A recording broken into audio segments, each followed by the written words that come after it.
Spoken English এই সময়ের trend. সারা পৃথিবীতে চলতে গেলে ব্যবসা বাণিজ্য স্কুল কলেজ যে কোনো জায়গায় আপনার প্রয়োজন ইংলিশ। তবে আমাদের এখানে স্পোকেন ইংলিশটাকে বেশি একটা প্রায়োরিটি দেওয়া হয় না, কারণ স্কুলে আমাদের যে গদবাঁধা নিয়ম আছে, মহাজনী প্রথা আছে, সেটি হচ্ছে গ্রামার শেখো, 6 থেকে ইন্টারমিডিয়েট পর্যন্ত গ্রামার পড়ো, পরীক্ষায় পাশ করো।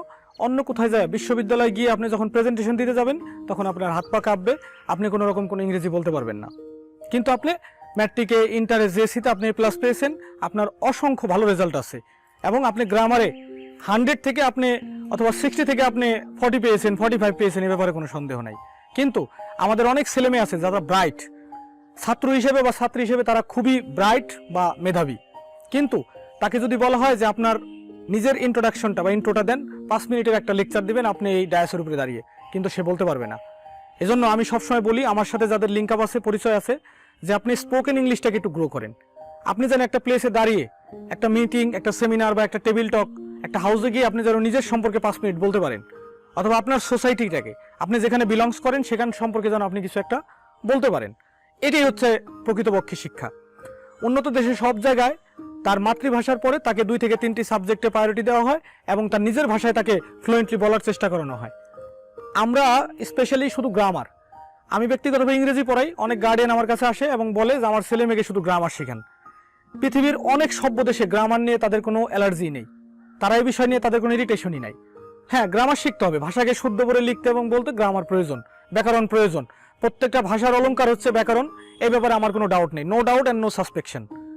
I like it and love it, এ ব্যাপারে কোনো সন্দেহ নাই। কিন্তু আমি বলতে চাই, প্রত্যেকটা ক্লাসে 10 থেকে 15 মার্ক রাখা উচিত প্রেজেন্টেশন অথবা স্পোকেন ইংলিশের উপরে। প্রত্যেকটা স্টুডেন্ট ক্লাস 6 থেকে তার নিজের সম্পর্কে একটি করে প্রেজেন্টেশন দিবে, বা যে কোনো একটা সাবজেক্টের উপরে, যে কোনো একটা টপিকের উপরে প্রেজেন্টেশন দিবে, তাতে তার ইংলিশটা গ্রো করবে, সে যে কোনো প্লেস ইংলিশটা বলতে পারবে। আর ইংলিশটা অনর্গল বলার জন্য এটা একটা ভাষা, এটা একটা ল্যাঙ্গুয়েজ। দেখুন, আমরা বাংলাদেশে জন্ম নিয়েছি, আমরা কোনো গ্রামার শিখিনি, বাংলা কোনো ব্যাকরণ আমাদের কোনোদিন শিখতে হয় নাই, কিন্তু আমরা অনর্গল বাংলা শুদ্ধ এবং আঞ্চলিক ভাষায় বলি। ঠিক, ভাষা মুখস্থ করার জন্য গ্রামার কোনো বিষয় না, ইট ডাজেন্ট ম্যাটার, এটা কোনো ম্যাটার ফেবিটি না।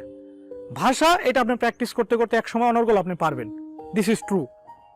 কারণ তার যদি একটা সহজ এক্সাম্পল দেই, পৃথিবীর নাকি কঠিন কয়েকটি ভাষার মধ্যে বাংলা অন্যতম, কিন্তু সেই বাংলা ভাষায় আমরা কিন্তু অনর্গল কথা বলি। 6 থেকে না, ক্লাস 1 থেকে ইন্টারমিডিয়েট পর্যন্ত আমাদের সেকেন্ড পার্ট নামে একটি বই আছে, ক্লাস 6 থেকে বাংলা ব্যাকরণ। আমরা কিন্তু কোনোদিনও সেখানে গিয়ে আমরা বাংলা ব্যাকরণ পড়ে আমরা বাংলা পড়ার চেষ্টা করিনি। এটা একটা ভাষা, আমরা অটোমেটিকলি মা, সমাজ, পরিবেশের কাছ থেকে শিখতে পেরেছি। ঠিক ইংরেজি স্পোকেন ইংলিশটাও ঠিক এইরকম।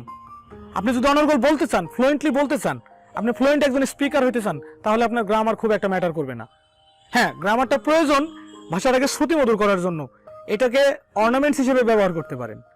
তাই আমার কাছে যারা আসে, আমি তাদেরকে একটা কথা বলি, তুমি হিউজ ভোকাবুলারি মুখস্থ করো, প্রয়োজনীয় কিছু ভোকাবুলারি, তার সাথে কিছু সেন্টেন্স, ডেইলি ইউজেস কিছু সেন্টেন্স। আপনি এমন 50,000 ওয়ার্ড মুখস্থ করার দরকার নেই, আপনি এমন 500-600 ওয়ার্ড মুখস্থ করেন, 200-100 ওয়ার্ড মুখস্থ করেন, যেগুলো ডেইলি ইউজেস, হোক স্টাডি পারপাস, হোক বিজনেস, হোক এডুকেশন, হোক আদার্স সেক্টরস। আপনার ডেইলি ইউজেস কিছু ভোকাবুলারি, তার সাথে কিছু ডেইলি ইউজেস সেন্টেন্স এবং বেসিক কিছু গ্রামার, যেগুলা না জানলেই নয়, খুবই ইম্পর্টেন্ট যেগুলা। এবং রেগুলার আপনি অ্যাট এ টাইম প্র্যাকটিস করেন, 10 মিনিট, 5 মিনিট, 20 মিনিট। আপনি একজন পার্টনার খুঁজে নেন যার সাথে আপনি থ্রুলি কন্ট্যাক্ট করেন। আর ইংরেজি শিখতে গেলে আপনার লজ্জা কাটিয়ে উঠতে হবে। সমাজে নানান ধরনের সমস্যা এবং লজ্জা আছে, লোকে কি বলবে, পাশে লোকে কি বলে। আপনি ইংরেজি অনর্গল বলবেন, আপনার 100টা ভুল হবে, তবু আপনি বলবেন। আর ইংলিশটাকে গ্রো করার জন্য নিউজ পেপার পড়তে পারেন, ম্যাগাজিন পড়তে পারেন, নোবেল পড়তে পারেন, স্পেশালি আপনার সাবটাইটেল দিয়ে ইংলিশ মুভি দেখতে পারেন, ড্রামা দেখতে পারেন, অথবা কোনো সিরিয়াল দেখতে পারেন, বা সিরিজ আকারে যে কোনো কিছু দেখতে পারেন। এবং আপনার যখন কোনো সমস্যা হবে, আপনার আশেপাশে যারা ভালো জানে এবং বুঝে, তাদের সহযোগিতা নিতে পারেন। আর এই আধুনিক যুগে আমাদের সাথে রয়েছে এখন বর্তমানে গুরুত্বপূর্ণ অপশন, ইন্টারনেট, কম্পিউটার, মোবাইল, এই ধরনের বিষয় থেকে আপনি ডিকশনারি থেকে সার্চ করতে পারেন, গুগল ট্রান্সলেটর আছে। আমি এখানে ইংরেজি নিয়ে কিছু কথাবার্তা বললাম, যদি আমার কথা ভালো লাগে তাহলে আমার সাথেই থাকবেন। আর যদি আমার কথায় কেউ কষ্ট পেয়ে থাকেন বা আমি কাউকে মিসগাইড করে থাকি, I am extremely sorry for that. That's all, thank you so much everyone.